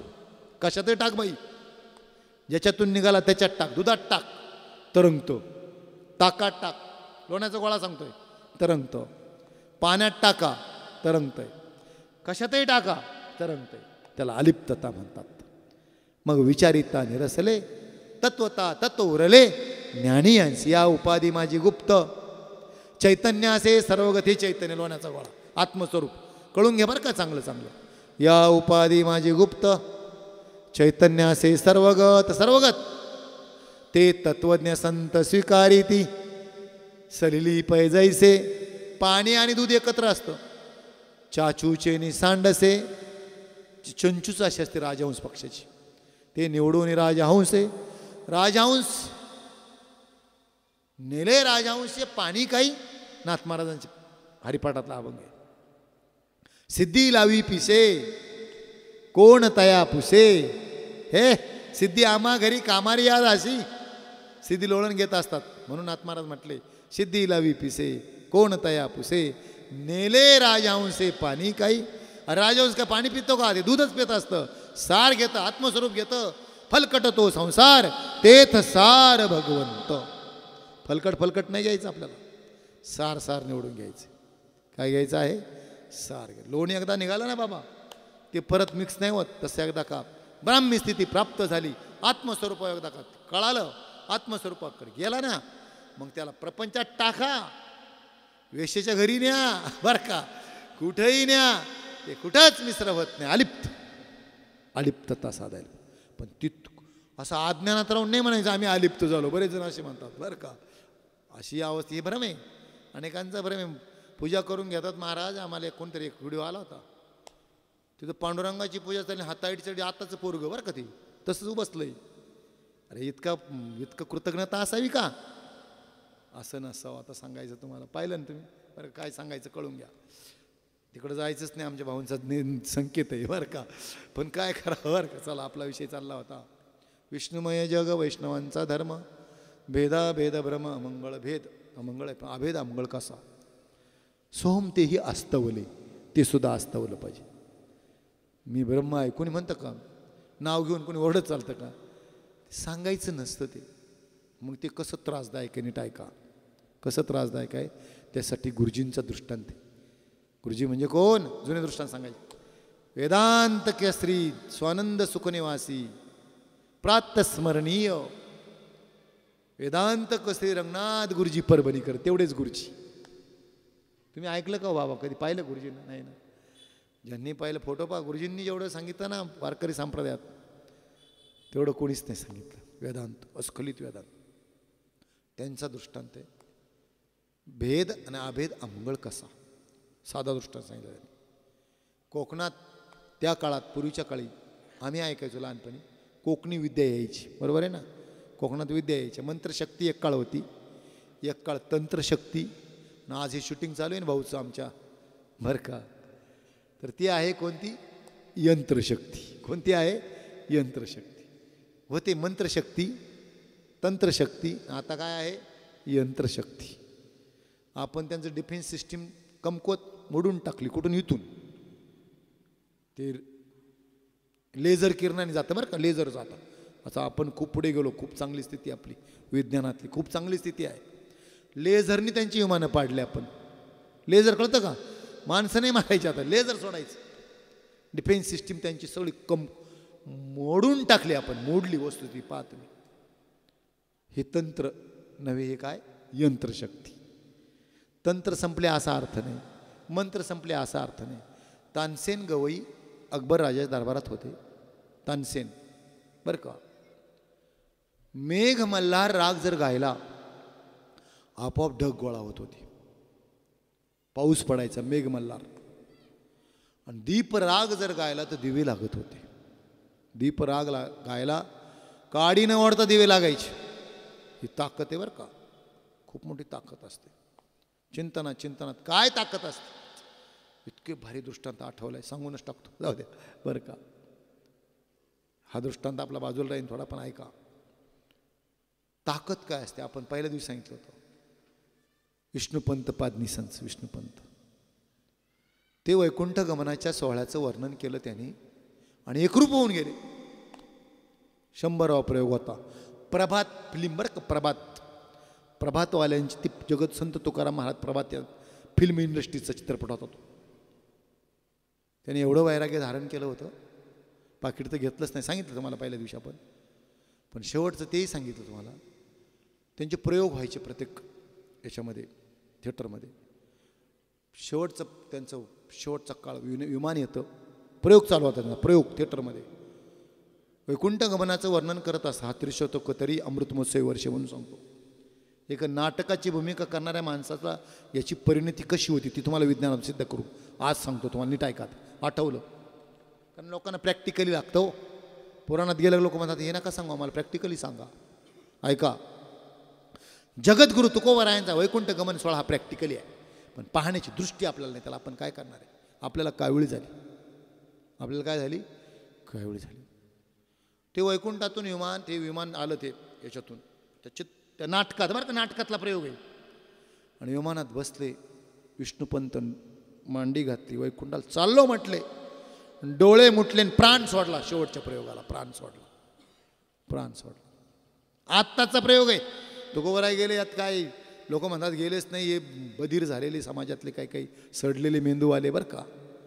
आत्ताचा प्रयोग तुला दिसतो का म्हणा? आत्ता अरे आत्ता जर ज्याने देह त्याग केला वैकुंठ गमन सोहळा, एकरूप झाले तुकोबराय, तुकारामही झाले, होता येतं.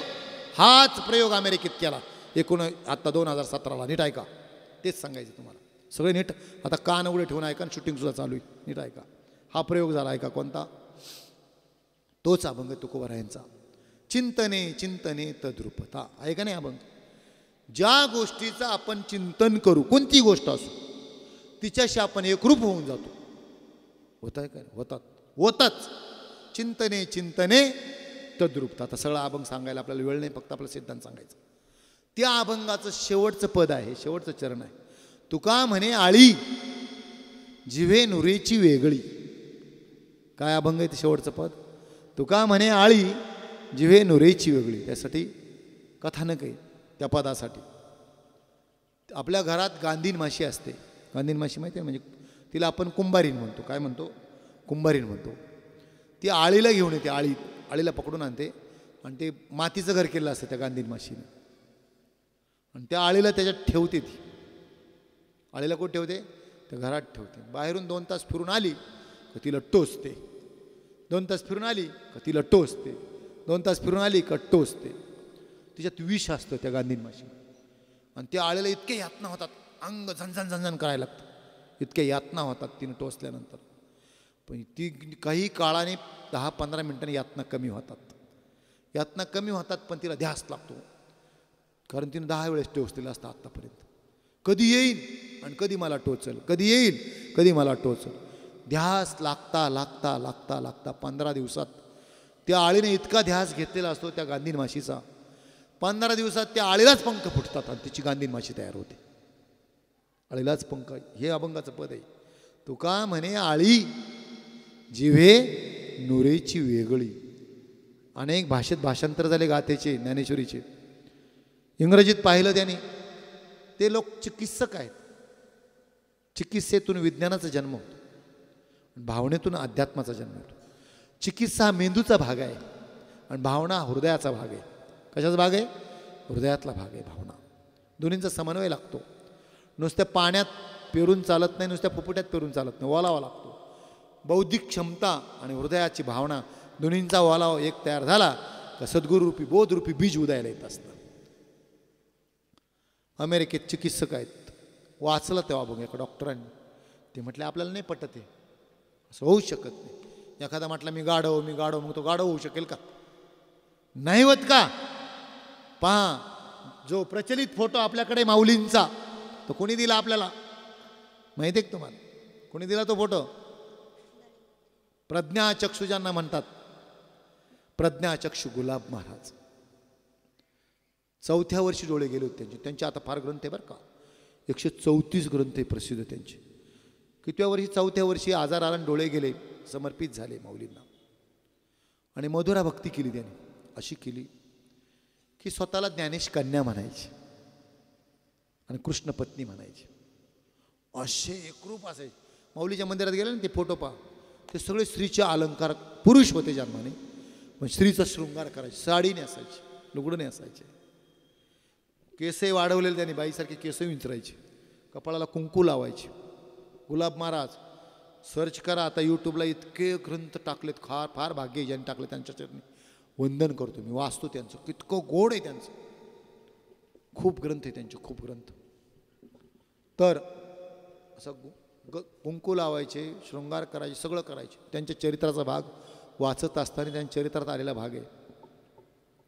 ते स्वतःला मधुरा भक्ती, बरं का त्याला मधुरा भक्ती म्हणतात. स्वतःला ज्ञानेश कन्या कृष्ण पत्नी म्हण. मी माऊलीची मुलगी म्हणायची. आणि ते तर त्या मंडपात बसलेले असायचे. एकदा एक घटना जरी डोळेवर बसलेले होते आणि ते काय मला नाव आठवत नाही, आणि पूजा करण्यासाठी आले होते संस्थानिक शिंदे बरं का काहीतरी आले. आणि माऊलींची महापूजा चालू होती त्यांची समाधीची. आणि हे बाहेर होत म्हणतात. ते म्हटले अहो तेवढी अंगठी काढावं माझ्या माऊलींच्या समाधीला, डोक्याला ती अंगठी टोचते तुमच्या समाधीची पूजा करत असताना. हा भाव त्यांचा होता.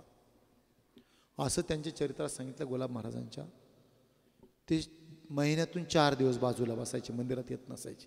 कळतं ना माझी भाषा? बाजूला बसायचे स्त्री गुणधर्मानुसार पुरुष असताना. नंतर त्यांना सगळे स्त्रीचे अवयव आले होते. चिंतने चिंतने तद्रूपता, हे आपल्याकडचं सांगितलं. आता प्रयोग सांगतो अमेरिकेतला, नीट ऐका. अमेरिकेत झालेला रिसर्च, याच्यावर काय प्रयोग झाला.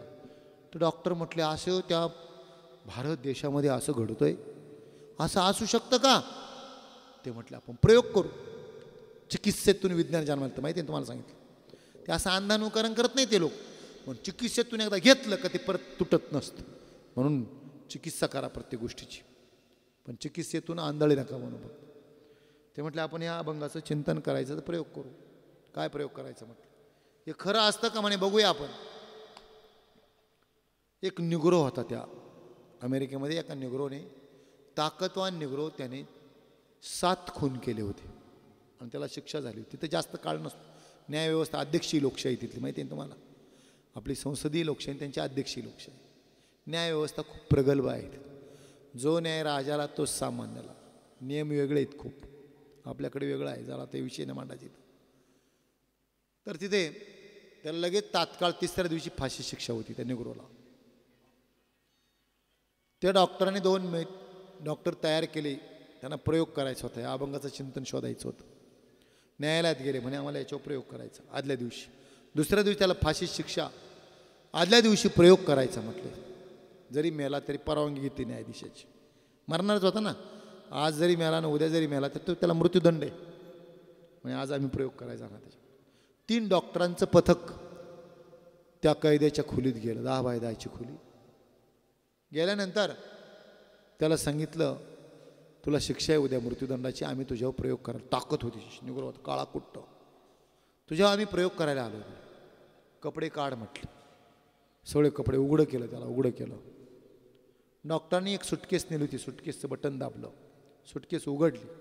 त्या सुटकेसमधून एक पिशवी काढली. त्या पिशवीत एक टोपली होती छोटी. टोपली उघडली, टोपली उघडल्या काळाभोर विषारी नाग त्याने फणा उभारला. ते म्हटले हा साप, हा नाग आम्ही तुझ्या अंगावर फिरवणार आहोत आज. ऐकताना चांगलं, या नागाला तुझ्या अंगावर फिरवायचं. तो निग्रोने नाग पाहिला, घाबरला.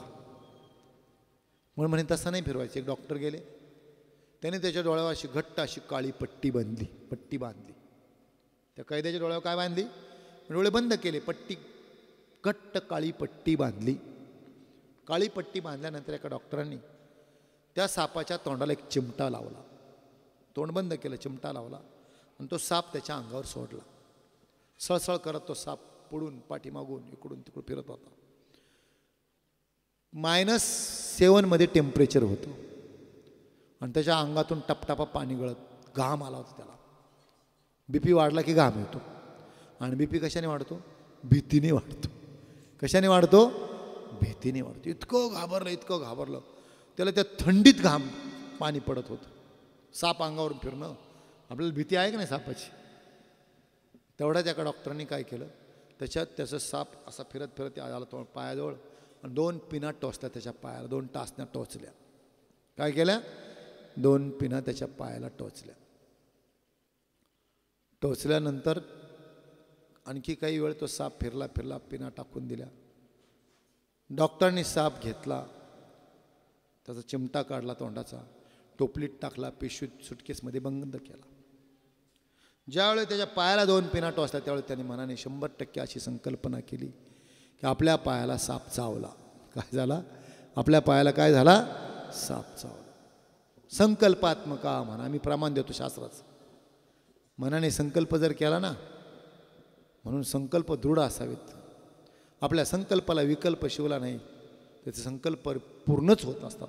कॉन्फिडन्स, आत्मविश्वास ही सर्वात मोठी शक्ती आहे. त्याला 2 टाचण्या टोचल्या.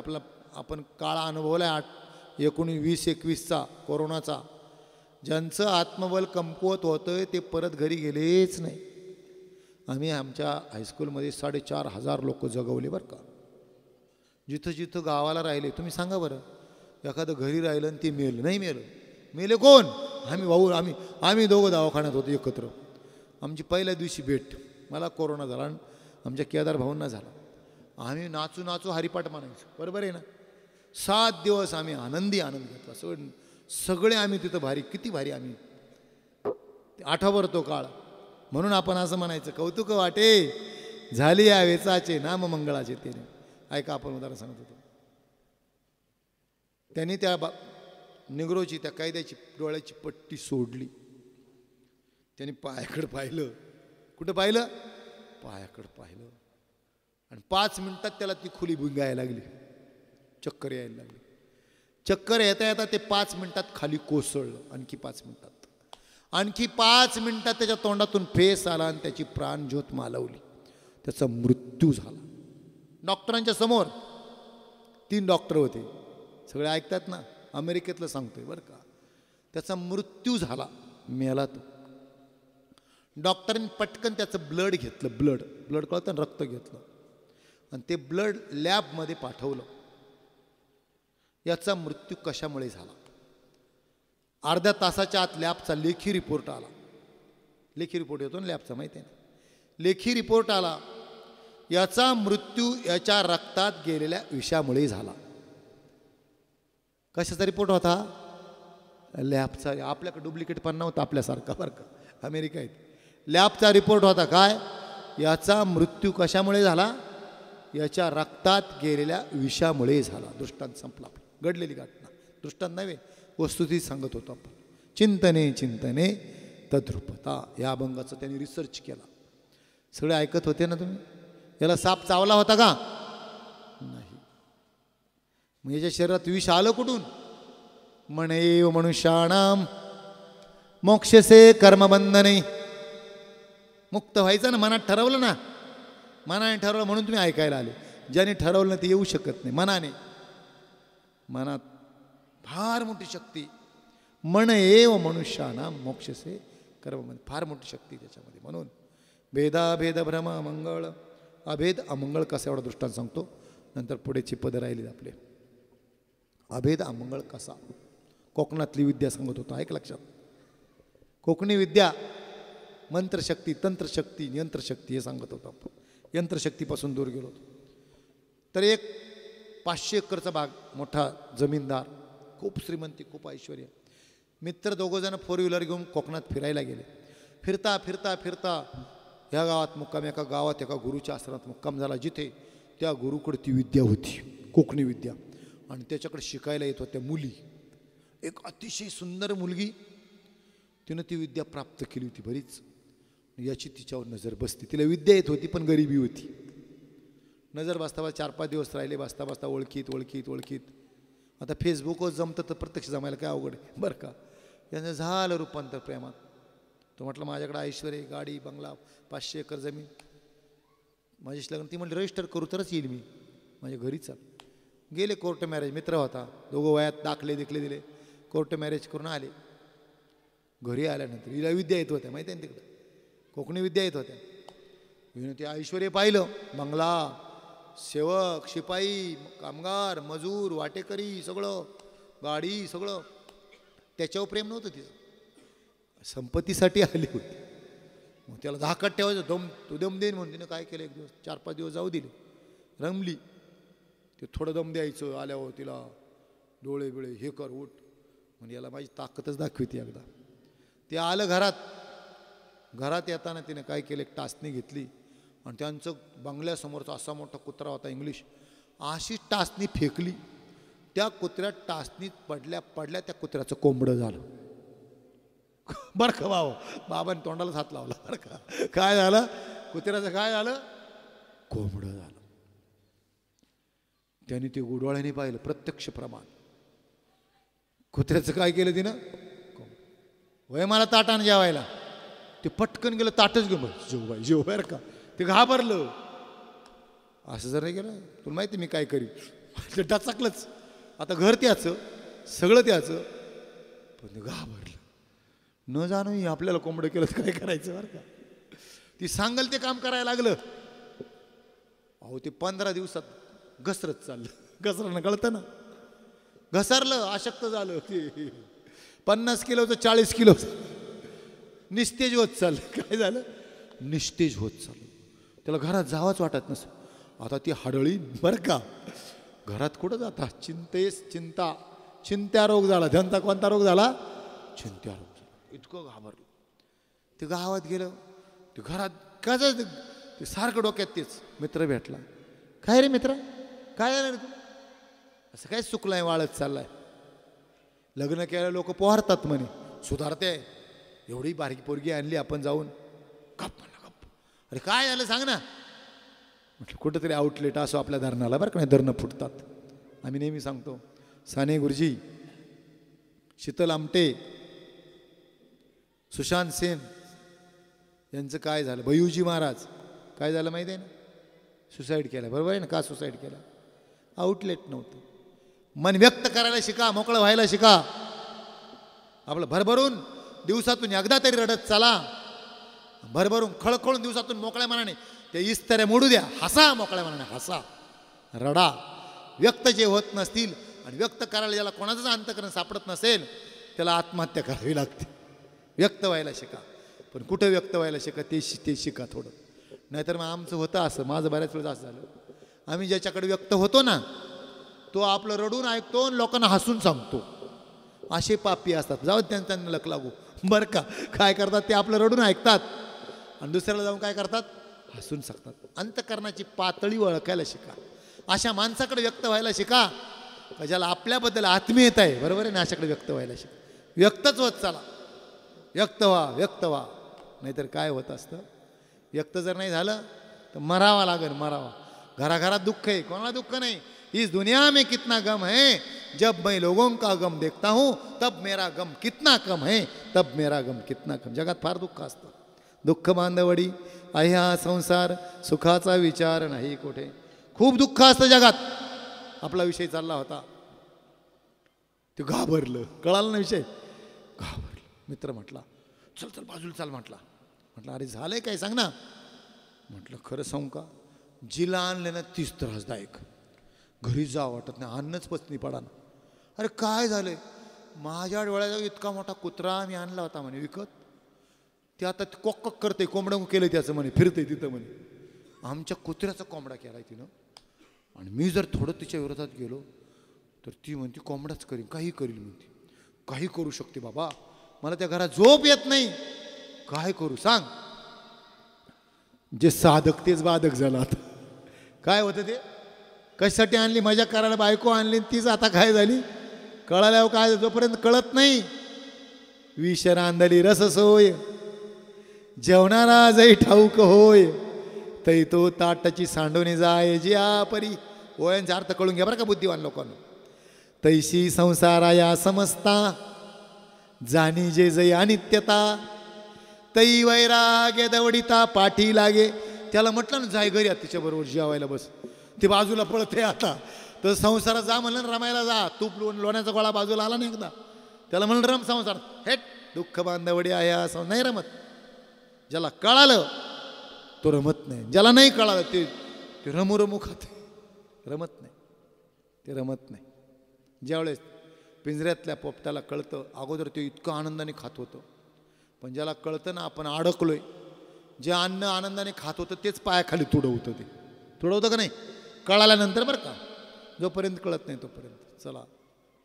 ते म्हटलं असं झालंय. म्हटलं मित्रा आता काय करायचं रे, मी मरण आता. म्हटलं एक काम कर, तिच्याकडून परवानगी काढ, कोकणात जायची. एवढा दृष्टांत सांगतो बरं का. कोकणात जायची परवानगी काढ म्हटलं. ते गेलं घरी. मित्र मला तूच मला वाचव याच्यातून. म्हटलं अगं मला फिरायला जावं. ती ऐश्वर्यासाठी आली होती. बिंदास जा म्हटलं. ते बँकेचे ते चेक पुस्तक माझ्याकडे आणा म्हटलं. ते म्हटलं सगळं घे, मला जाऊ दे, ATM राहू दे माझ्याकडे फक्त बरं का. गाडी काढली दोघांनी. या म्हणे कधी निवांत या. गाडी काढली गेले कोकणात. परत त्याच आश्रमात फिरत तिच्यापेक्षा दुप्पटी विद्या शिकलेली पोरगी शोधली त्याने. किती विद्या शिकलेली, दुप्पटी विद्या शिकलेली. बांधलं संधान साधलं तिचं. ते म्हटलं असं श्रीमंती घरी, या पोरी संपत्तीला हाफसलेला असतात पण विद्या दुप्पट होती. ते म्हटले तिला करशील का तुला. ती म्हणे तिचं काय, इथून रजिस्टर करून जाऊ म्हणे आपण परत दुसरं. ते म्हणे चालन, तिचा काटा मला कसं काढायचं मी ठरवील, पण अगोदर रजिस्टर करा म्हटलं. केलं रजिस्टर तिथंच. दुसरी बरं का, ऐकताय नीट. दुसरा विवाह, जया पुरुषा दोघी नारी पाप वसे त्याची घरी. अभंग आहे तुक वरायचं आहे का नाही बरं का. केली दुसरी, आणली गाडीत, गप्पा मारीत आनंदात चालले. आणि मग तिने सांगितलं हे पहा म्हणे तुम्ही मला चालवलं, पण ती माझी सवत आहे, मला माहिती स्वभाव सगळा. तिनं मला पाहिल्या हैदाना करणार, मला घरात येऊ देणार नाही म्हणे. काय करणार नाही, घरात येऊ देणार नाही, मला प्रवेशच नाही देणार. गेल्या ती मला ओरडायला सुरुवात करणार, शिवाय देणार, मला उमरा चढू बंगला चढू देणार नाही. मग मी चढायला जाणार म्हणे. आमची शाब्दिक भांडणं होणार अगोदर. ऐका बरं, गाडीत सांगते. शाब्दिक भांडणाचं रूपांतर आमच्या धराधरीत होणार. ती सांगते आम्ही एकमेकाला धरणार. आम्ही मारामारी करायला काही फार कठीण नाही. यांच्या मारामारीची ताकद केसांमध्ये असते. जुट्या धरणार, जुट्या कळतात ना, केस धरणार, एकमेकीला खाली आपटवणार. रस्त्याने सांगती बरं का, असं आपटवणार. आपटवता आम्ही रूप बदलण्यात पटाईत आहोत.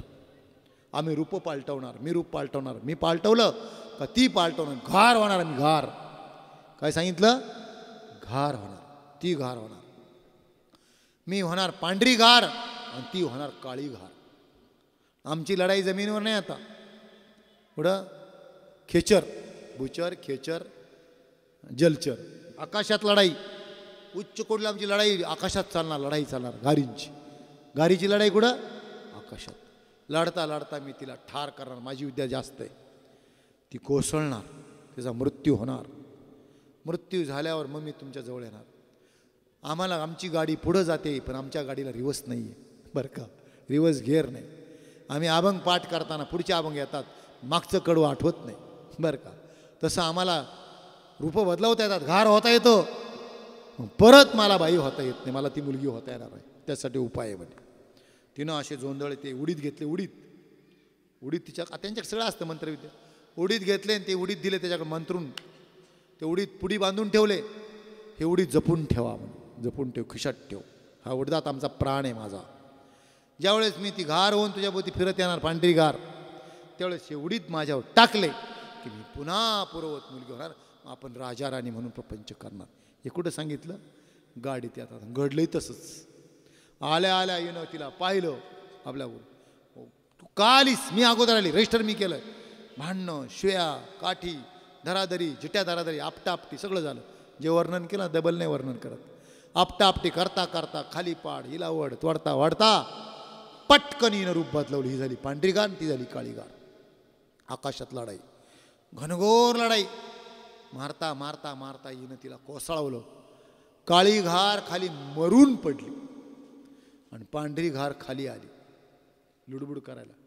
हे भोळं होतं थोडं, आहे का. याच्या खिशात पुडी होती, कशाची, उडदाची. भारावलेले उडीद होते, याच्या खिशात पुडी होती उडदाची, भारावलेल्या उडदाची. ती आली लुडबुड करायच्या भोवती गिरट्या मारायला. कोण, पांढरी घार. तिला बोलता येत नव्हतं, पण तिला सांगायचं काय होतं, ते उडीद माझ्या अंगावर टाक, मी पूर्ववत होणार. या भोळ्याने ती पुडी काढली खिशातली, पुडी सोडली, हातात उडीद घेतले. मित्र शेजारी होता, खानकीन त्याच्या कानफडात दिली मित्राच्या. मूर्खा, तुला अक्कल आहे का म्हणा. म्हटलं काय करतोस, म्हटलं हे उडीद काढ. ते उडीद आहे ना, जाळून टाक म्हटला. पुडी बांध, परत बांधली पुडी. खिशात ठेव म्हटला, पुडी खिशात ठेव. गाढवा, तुला कळतं का म्हटला. अरे जी पहिली जी होती ना, तिला हिच्यापेक्षा निम्मीच विद्या येत होती. किती विद्या येत होती, निम्मीच. तू 35 किलो झालाय 15 दिवसात, तिच्या दुप्पटीला विद्या येते. किती दिवस जगणार आहे तू, बरं का. अरे म्हणला माझ्या लक्षातच नाही आलं. कशासाठी गेलो होतो म्हणला आपण, कशासाठी गेलो होतो. ती काठी घे आणि पहिलं या पांढऱ्या घारीला ठार कर. मग ते डोक्यात प्रकाश पडला. मला हे तर खरं आहे, पहिलं किती विद्या येत होती, निम्मीच तिच्या दुप्पटीत. काठी घे, हिला उडीत नको टाकू, हिला ठार कर, तू प्रपंच कर, व्यवस्थित करायचं आहे. तर म्हटलं दृष्टांत हा गुरुजींचा आहे, सिद्धांत फार मार्मिक आहे. पहिलं अज्ञानातलं जे असतं ना, ती काळीगार, ते म्हणतं मला काय येतं, हरिपदप्राप्ती, भोळ्या भाविकांशी आणि सोम ते आस्तवले. ती वृत्ती धारण जर केली ना, नवल अहंकाराची गोठी, विशेषण लगे अज्ञानाचे पाठी, सज्ञानाचे झोंबे कंठी नाना संकटी नाचं. ज्याला काहीतरी येतं ना, ते फुगून चालतं. महाराज कधी असं वाकला का तुम्हाला. जो आमचे डॉक्टर महाराज पहा, कोणाला पा, जो महाराज पाया पडल्यावर, आता वाईट शब्द आले माझ्या तोंडात, नाही बोलत, इथं शूटिंग चालू आहे. पाया पडल्यावर आम्ही एका महाराजाच्या पाया पडलो, त्याने बूटसुद्धा काढले नाही, तो महाराज बुटाडावा बरं का.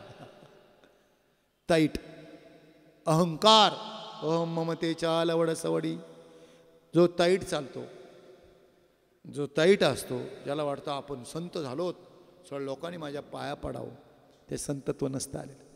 नम्र झाला भूता तेने कोंडिल्यानंद, फळले ते भारे वाके. तर तशी जी स्थिती आहे ना, अभेद स्थिती, मी ब्रह्म आहे, हा फुगा चांगला नाही, तेही सुद्धा विरलं पाहिजे. म्हणून भेदाभेद भ्रम अमंगळ. जाणकार असतील, ऐकणारे असतील, त्यांना कळालं या अभंगाचं चिंतन काय. भेदाभेद भ्रम अमंगळ. म्हणून भेद जसा अमंगळ आहे, तशी अभेद स्थितीसुद्धा अमंगळ आहे. म्हणून शेवटचं पद सांगतो तुम्हाला, ज्ञान गिळोनी गावा गोविंदू गावा, याला पद म्हणायचं. हे करायचं आपल्याला. काय करायचं, ज्ञान गिळोनी गावा गोविंदू गावा. ज्ञान गिळायचं आणि मग गोविंद गायचं. ज्ञान गिळलं नाही, ज्ञानाचा फुगा झाला,